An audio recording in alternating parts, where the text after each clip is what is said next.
1-0 Burnley! Scott Arfield! He's been threatening that recently, and all the Burnley players run to the Darwin end. Burnley win the next ball. It's Rory now. On the outside, decent. Barnes! He's got it! Ashley Barnes with it! What a cross from Rory! And there was Ashley Barnes! And Burnley leading the derby. Knocks it quickly, finds Benson in space at the byline. Can Burnley get a goal here? Back for Brownell, saved by the keeper. Burnley won it to the end. That is magnificent. They deserve that. Only by Paul Patella, off for a hat-trick. He's got it. Hat-trick for Nathan Teller. Oh, he's on fire at the minute. 3-0 Burnley. It's Nathan Teller's day. And Burnley are 3 up here. Fantastic derby. Here's Benson, can he go on the outside? Comes inside, have a shot. Oh, the goal. Manuel Benson once more. That is top class. Burnley have done it. Fantastic. Clarence deserve the championship title. They've been the best side throughout the campaign. Burnley have won the second tier. What a fantastic achievement. The players have been magnificent.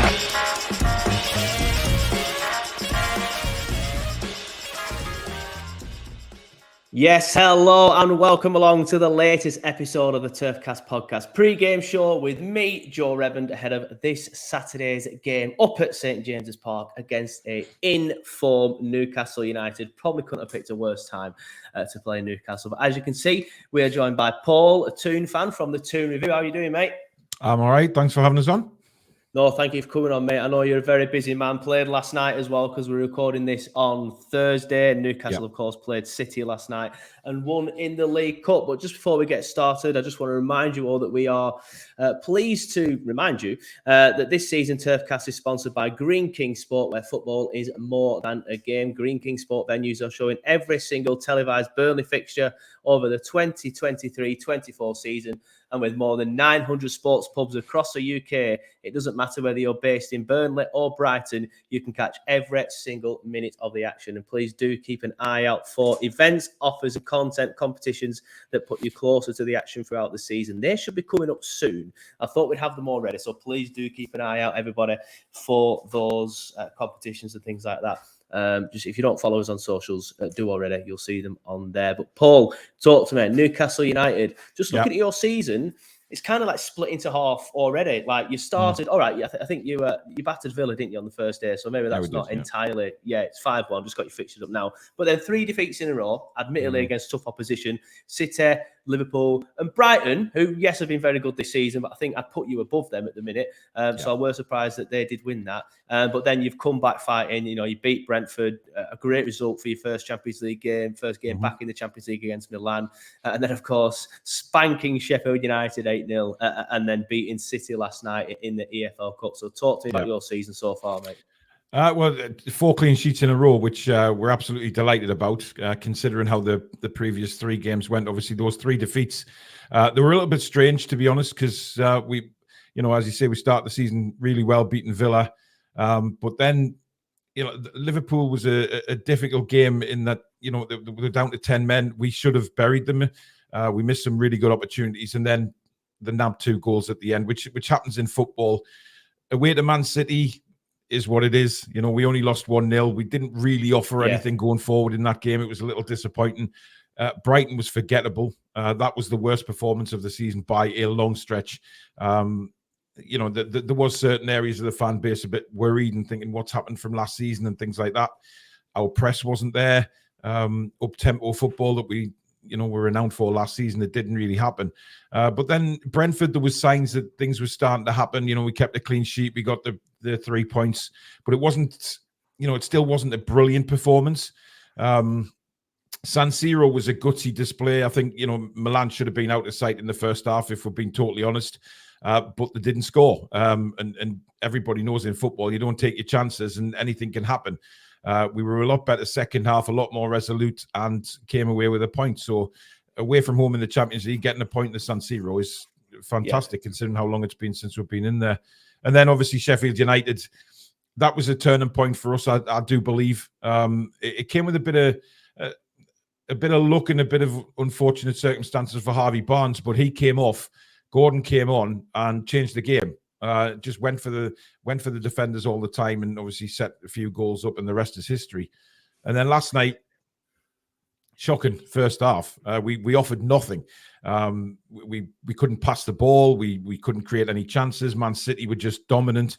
But again, they only had one shot on target in that first half, and it was saved by Pope. And then second half, we looked back to our normal selves. A bollocking in the dressing room, maybe 2 substitutions, and then City were hit by a whirlwind in the first 15 minutes of the second half, and then the game played out. So we're starting to turn a corner now. I genuinely believe that players are starting to find their feet, things like that. And looking forward to the next few games now. Yeah, I agree with you. I think you have turned the corner from the first part of the season. But why do you think you've turned this corner? Because like you said, the first part of the season, some of your fans were worried. Certain aspects of your game wasn't there. But things have changed. Is it a personnel? Is it a system change? What are you doing differently that makes it start to click again? I think obviously bringing Tonali in, a lot of fans are saying that Tonali and Bruno are very similar players. So it's just finding the feet with Tonali and getting used to the Premier League and where he needs to play. Because there's a few times he's been caught out of position defensively, and we've conceded goals from that. However, we've got so much now in the middle of the park when Willock and obviously Joe Linton's fit again now, but there's a lot of things that Eddie can do. He's got Elliot Anderson playing in there now. So I think it's just getting a settled midfield who, know each other well, know each other's game. And, Tonali will obviously get better. We know he's a quality player. Yeah. It's when we play at a high intensity, we are a much better football side. So if the likes of Liverpool, Man City, if we sort of sit back and don't play our high intensity, high paced game, I think we're a worse side. I think the players that put in that start 11 are used to playing this high intensity press and breaking very quickly out of defense into attack. And we've got players such as Gordon, Almiron, who can do that. Bruno's finding his feet now. He had a slow start to the season, but he's looking back to his normal self. So I think it's just a combination of things really, where we've just had a bit of a slow start, but we know the quality's there.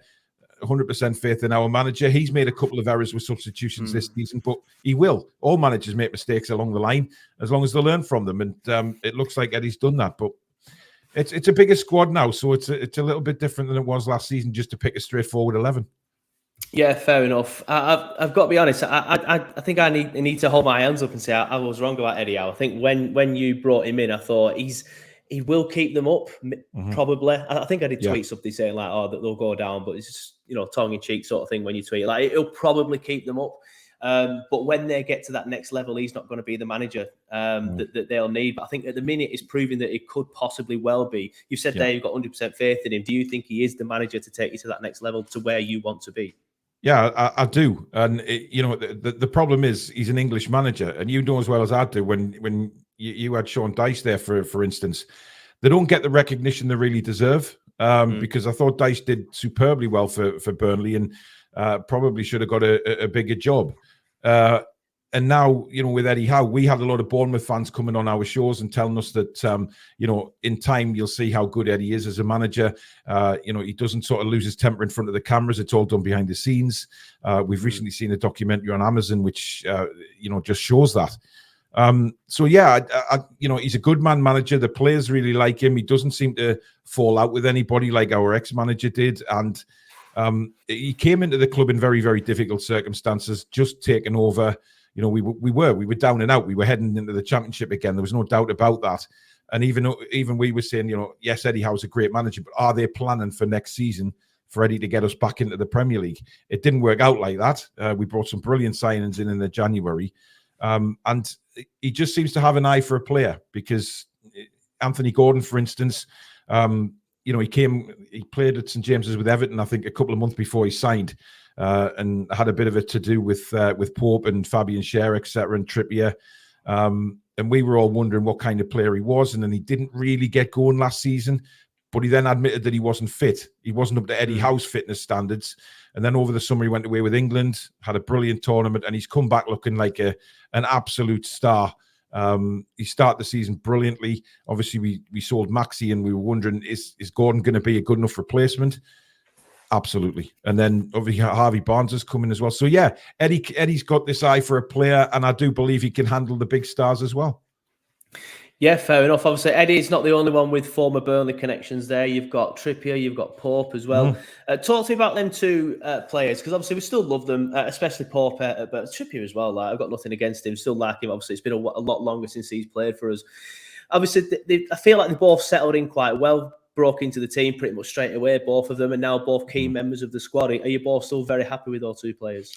Well, Trippier is probably one of the best signings Newcastle have ever made, if I'm openly honest. Not just for what he does on the pitch, but off it as well.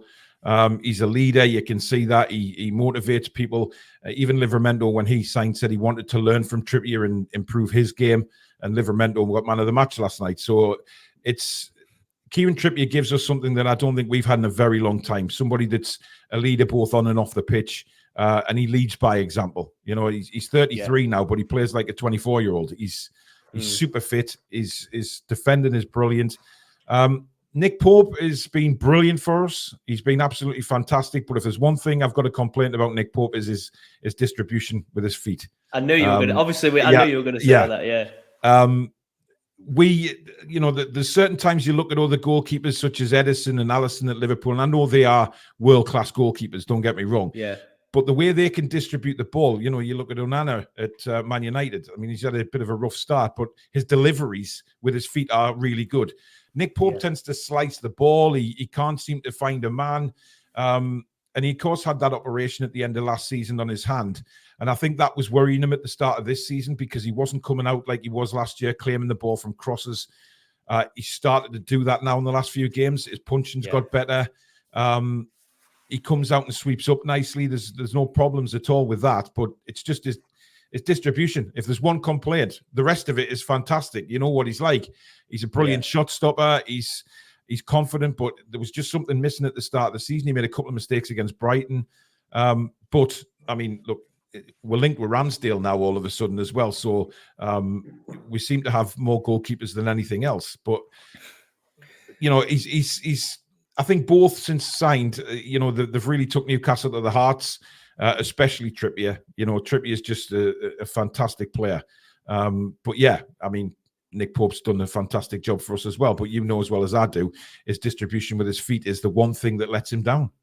Yeah, 100%. Like, Trippier was the same with us. Like, you could tell he got it. Like, I just feel like he gets it. Like, he's from Bury, like a proper footballing town. You can tell he gets it and what it means to fans.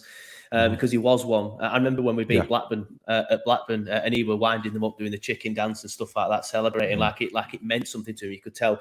It's interesting what you say about Nick as well, because as much as I love Nick, and I'm not going to for 1 second say that Muric or Trafford are better all-round keepers than Nick, because they're not. Nick is far better than both of them as an all-round. But I don't think Nick would work in this current Burnley side because of all the things you just mentioned, because Burnley do now like to play out from the back and they need the keeper to be able to do that.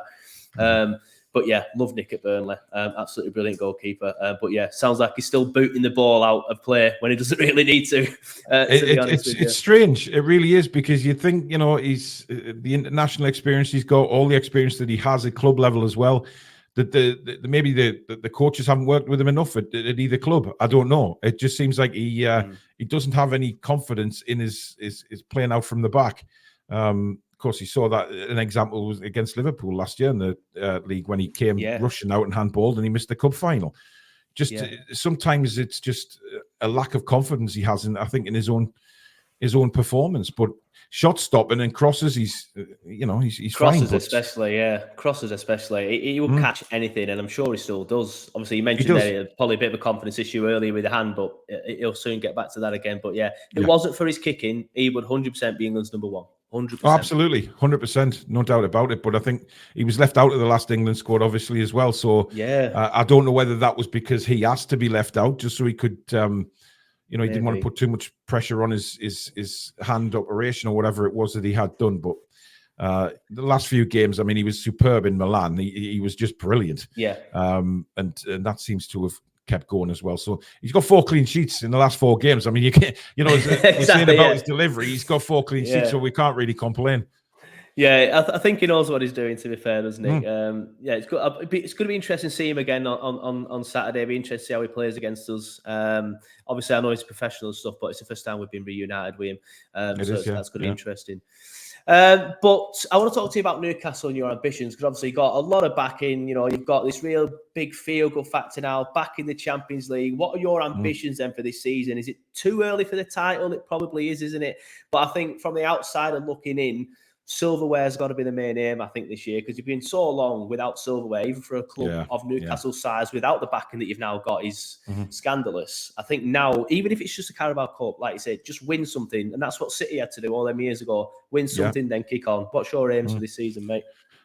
Well, obviously, we were disappointed with the Carabao last year, making the final, and we didn't really turn up in the final. We got going 20 minutes before the end of the game, and it was too late by then. But it was a big experience that for everybody, and I think the players who were there, they're hungry for more now. It was good for them to get that kind of experience and think, right, look at the support we've got here. It's just an incredible occasion, and it was fantastic to be there.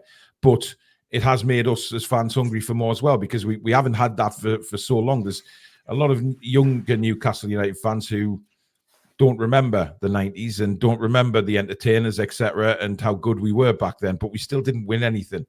But I genuinely believe Eddie can win a trophy, whether it be the Carabao, the FA Cup. I think he's going to make a run for one of them.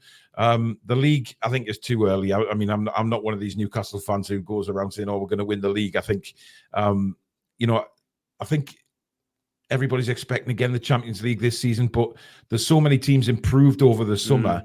It's going to be difficult. So, top 6 again for Newcastle would be fine for me in the league. But like you say, a good cup run again.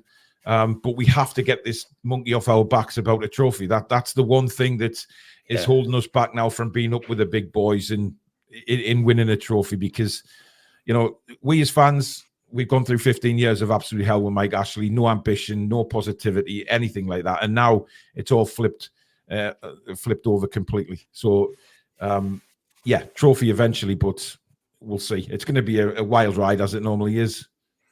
Yeah, thoughts on the Champions League? What do you think you can do in the Champions League? Obviously, got a very tough group. I think everybody can agree on that one. But I got off to a good start. How far do you think you can get? Is it just a case of get past the groups and then see what happens, or is it a case of first time back in the Champions League? Let's just relax and not set our expectations too high. What are you expecting or hoping to do in that competition?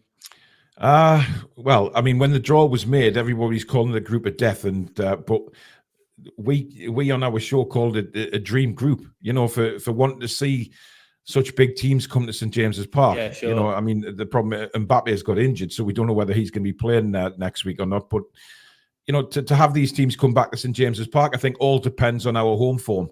If we can pick a point up like we did in Milan away from home in all the games, and then everybody knows what it's like under the lights at St James's Park. It's a special atmosphere. It's a special place to be. Liverpool talk about their European nights under the lights at Anfield, and it's very similar to St James's Park. The atmosphere will be red hot. And the players, they do feed off the fans. Isak last night after he'd scored, he went and he won a throw, or he made a tackle or something like that, and he went to the crowd and he's waving at them. They do genuinely feed off the crowd, and I think Dortmund is a team I think Newcastle we can target to finish above. Obviously, Milan and PSG are probably the two favourites to go through from the group. However, I think we can beat Milan at home. I genuinely do if we turn up, and play at our intensity and play at that high level rather than just parking the bus. I think we can do something, and I think we will at home. I think Eddie will be a bit more attack-minded. So, in reality, if we finished third and then go into the Conference League, that wouldn't be the end of the world as far as I'm concerned. It would mean we're still in Europe. I think the main aim for me as a fan is to not finish bottom, to stay in Europe somehow, whether it be the next round of the Champions League or we still finish third and go into the Europa League. So that's certainly, as a fan, probably what I'm looking at. Eddie may think differently, of course. He may be targeting a lot higher, but first season back, it's difficult. Yeah, fair enough. I mean, I have no affiliations to Newcastle whatsoever, but even I am genuinely excited to watch you guys at home in the Champions League. Like, I was a little bit gutted that the Milan game, the first game, was away, because now I have to wait a little bit longer to watch you. But I have no affiliation at all. Like, I'm not bothered whether you win or lose, but I just want to see what it's like. I just want to see what it's like. So you must be really excited for that. Well, I mean, to get PSG as the first game at St James's Park is massive. I mean, you know, even if Mbappe is missing, they've still got some wonderful players in that side, and can cause you all sorts of problems. You know, you've got Dembele there as well, who is just electric on the other side. So whatever team we play is going to be a tremendous game of football. And I think we look back to the Barcelona game at St James's, you know, under the lights when we beat them 3-2. That was a special night. And hopefully we can reciprocate that in a few different ways. But I think we've got the players that can do it. It's just whether we turn up on the night and we don't freeze. That's the big thing for me. Yeah, it's going to be interesting, that one. There's going to be goals in it anyway. But anyway, I digress too much. Let's talk about the if we have to, the game on Saturday. Any injuries to any key players that we need to know about? Well, I mean, last night he said that Botman had a little bit of a knock. Dan Burn was unwell. Dubravka was unwell, which is weird because he was unwell in Milan, and then he was on the bench again at the weekend, and then he was unwell again yesterday. So I think he's away in January. I just don't think Eddie wants him cup-tied. That's the genuine feeling that we have. Apart from that, Joe Willock's still missing. Joe Linton came back last night, had a tremendous game, looked the best he's looked all season. So Callum Wilson's got a bit of a muscle problem, which is why he was left out last night. But this is what Eddie Howe does. I mean, he'll say things in press conferences and then, you know, he won't give anything away, not even to his own fans. He keeps things very, very much in-house. Yeah. And then, you know, we expect players to be missing, and then suddenly, you know, an hour before kickoff when the team sheet comes out, they're on there. So I think Isak was taken off last night with as precaution. I think he was feeling his calf a little bit. But apart from that, Harvey Barnes missing. He'll be missing till after Christmas by the looks of things now. But we should be able to pretty much full strength side really out at the weekend. Yeah, so you mentioned there Wilson might have a knock. Isak might have a knock. Who's going to play up top if that is the case?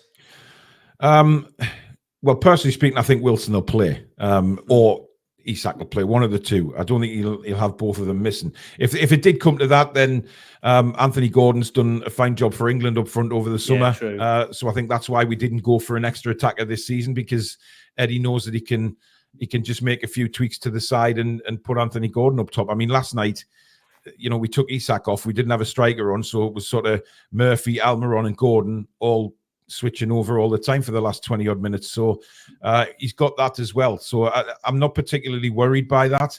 I think we've got goals from quite a few places on the pitch now, and the confidence. If you were playing us a few weeks ago, I would have said I'd be terribly worried. But now I think because of the goals we're scoring, you know, 8 different scorers against Sheffield United, I think we've got goals from various places on the pitch. So, but I think one of the two strikers will start. Yeah, I don't think anyone can blame you for being confident after beating, albeit Sheffield United. I mean, I say albeit, they're going to be in a similar bracket to us, albeit beating Sheffield United. It was a weird game, that though. City as well. Yeah, it was a strange game because Sheffield United have given Man City a game and Tottenham a game this season, so we didn't expect to do that. Obviously, we wanted 3 points, and we were confident if we play our game, then we should be beating Sheffield United. But I never thought that in a million years it would be 8-0. I mean, that was just a freak result, to be honest. Yeah, I mean, I actually was watching the game at work. I was doing it at work, and as good as you were, like Gordon especially, were fantastic. A lot of your forward players were brilliant. Sheffield United was so bad at the back as well. I'm hoping that I'm not trying to take anything away from you guys. It was your movement that they couldn't handle, but they just couldn't handle your movement. But just looking ahead to Saturday as well, then you mentioned earlier you want Newcastle to play like fast pace, in your face pressing, because that's when you're at your best. Do you expect you to come at Burnley pretty much from the off on Saturday and play in that way? I hope so, yeah, because of what happened at Sheffield United. When we made that forced change, that's when it all changed for us. You know, Gordon just drove at the back line, and I think that could possibly happen again at the weekend, and I'm hoping so, because we are a different team when we play like that, because, you know, when we sit back and we try and pass it around slowly, and try and slow the game down. That's not our style. That's not the players' style. And we start making silly passes and silly mistakes. But now, now the confidence has got back up. We've scored a few goals. We've kept 4 clean sheets. I think we're in a very, very different place to where we were a couple of weeks ago. Yeah, no, definitely, I do agree with that. I don't know if I dare ask you this next question, but predictions then ahead of Saturday. I mean, look, I've got nothing against Burnley. I love Vincent Kompany as a man. I think he's a tremendous pickup for you guys, to be honest, because for him to go in there with the experience he's got and things like that. And it's been a rough start for Burnley at the start of the season, but, there's a long way to go yet. And I'm sure, Kompany will do his best to keep using the division. And you never know what happens. Forest had a late run last season and stayed up and things like that. So I'm obviously confident we're going to win the game. And I don't want to come across on here and be insulting to Burnley or anything like that, because, I've got a lot of respect for Burnley and other teams such as yourselves who, use as fans. You've very much had it bad a few times and you've had it good a few times, and it's been a rocky roller coaster like it has at Newcastle really before we were taken over. But I think given the form we're on, given the confidence levels that we're at, I'd probably say about 3-0 to Newcastle, but I don't want to seem disrespectful, but that's just being honest, really. Yeah, honestly, I had 3-0. Don't worry about it. I had 3-0 with the way that you played. And look, we have had a tough start, but I think you've got to look at who we've played as well. I mean, it doesn't stop obviously because we've got you next, and then all right, Chelsea. They've not had a great start, but it's still Chelsea. We played City, Villa, Tottenham, and Manchester United. It's been a tough start, and a lot of people are writing us off already. But our season, but you guys haven't played teams around you yet. Exactly. I mean, that's what's going to define news. Exactly. So when you're seeing all these people sort of like saying, "Oh, that's it, they're definitely going down," the worst 3 teams to ever come up. Let's just relax. Let's wait till we play Luton next Tuesday. If we get beat against Luton, then get beat against Chelsea, then get beat against, I think it's Brentford after that. I can't remember. Then I'll be like, okay, this don't look good, but I still think we stop up if I'm being honest. But don't worry about it, mate. My prediction's also 3-0. I were going to say 3-1. Just to give us something, but then you said 4 clean sheets in a row, and I'm thinking, well, 2 of them clean sheets are against AC Milan and Man City, so I'm not sure. The thing is, as well, last night, and I don't think that we got much sort of deserved praise for this, but the back 4 last night was completely changed. We had Livramento on one side, Matt Targett on the other, and a central defensive partnership of Lascelles and Dummett, who've been at the club since the year dot. But they were absolutely fantastic last night, and we still we've got the first teamers to come back. We've got Burn to come back. We got the 2 centre backs who've just been immense, Botman and Share, and then of course Kieran Trippier. So it gives us a lot of confidence knowing that we have replacements that can come in and step up, because they certainly stepped up against City last night. Well, if you do win 3-0, mate, and like I said, I'm pretty confident that you do beat us. And I very rarely say that on this channel. Even against Man City in the season, you never know. Whereas this time, I think, they will beat us, and I think they'll beat us comfortably with the form that you're in. I've got Shaw in my fantasy team, and I've got Wilson. So, every cloud and all that. But last one from me, mate. Obviously, we'll start wrapping it up now. It's got to around 30 minutes. You want to let everyone know where they can find you, where they can digest your content if they want some Newcastle content?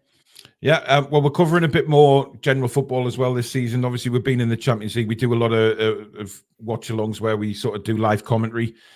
We don't sort of just sit and watch the game. We actually commentate on it. So that's become very, very popular.